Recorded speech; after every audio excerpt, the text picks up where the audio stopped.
আসন্ন 2025-এর বিহার বিধানসভা নির্বাচনে এনডিএ সমর্থিত জেডিইউ ও বিজেপি, ইন্ডিয়া ব্লক সমর্থিত আরজেডি ও কংগ্রেস এবং 2024-এ গঠিত জেএসইউপি ক্ষমতা দখলের লক্ষ্যে মাঠে নেমে পড়েছে। তার আগে চলুন দেখে নিই বাগাহা কেন্দ্রে 2020 বিধানসভা ও 2024 লোকসভার ফলাফল কি ছিল। বাগাহায় 2020 সালের বিধানসভা নির্বাচনে বিজেপি প্রার্থী রাম সিং পেয়েছিলেন মোট 49.51% ভোট। কংগ্রেস প্রার্থী জয়স মঙ্গলম সিং পেয়েছিলেন 33% ভোট আর নোটার তরফে ভোট পড়েছে 1.9%। ফলে 2020 সালের নির্বাচনে বাগাহা বিধানসভা কেন্দ্র থেকে বড় ব্যবধানে জয়ী হন বিজেপি প্রার্থী রাম সিং। 2024 সালের লোকসভা নির্বাচনে বাগাহা বিধানসভা কেন্দ্রে জেডিইউ প্রার্থী সুনীল কুমার পায় মোট 88,762টি ভোট।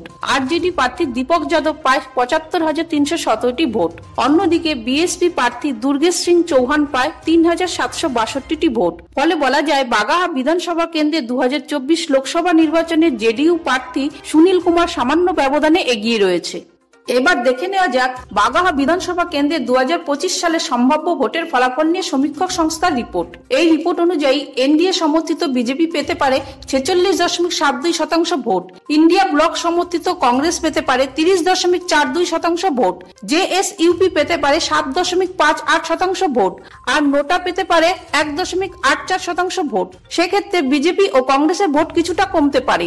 যদিও সমীক্ষা অনুযায়ী 2025 সালের বাগাহা বিধানসভা কেন্দ্রে বেশ কিছু ব্যবধানে সম্ভাব্য জয়ী দল হতে পারে বিজেপি। শেষে বলা যায় সমীক্ষাটি বাগাহা বিধানসভা কেন্দ্রে কিছু সংখ্যক মানুষের মতামতের উপর ভিত্তি করে তৈরি হয়েছে, তাই এর ফলাফল বাস্তবে মিলতেও পারে আবার নাও মিলতে পারে। ফলে আমাদের ফলাফল পর্যন্ত অপেক্ষা করতেই হবে। তবে জানিয়ে রাখি এই রিপোর্ট সম্পূর্ণভাবে ডিবির থেকে পাওয়া। বাংলায় রিপোর্ট ইউটিউব চ্যানেল নিজস্ব কোনো মতামত এতে প্রকাশ করেনি।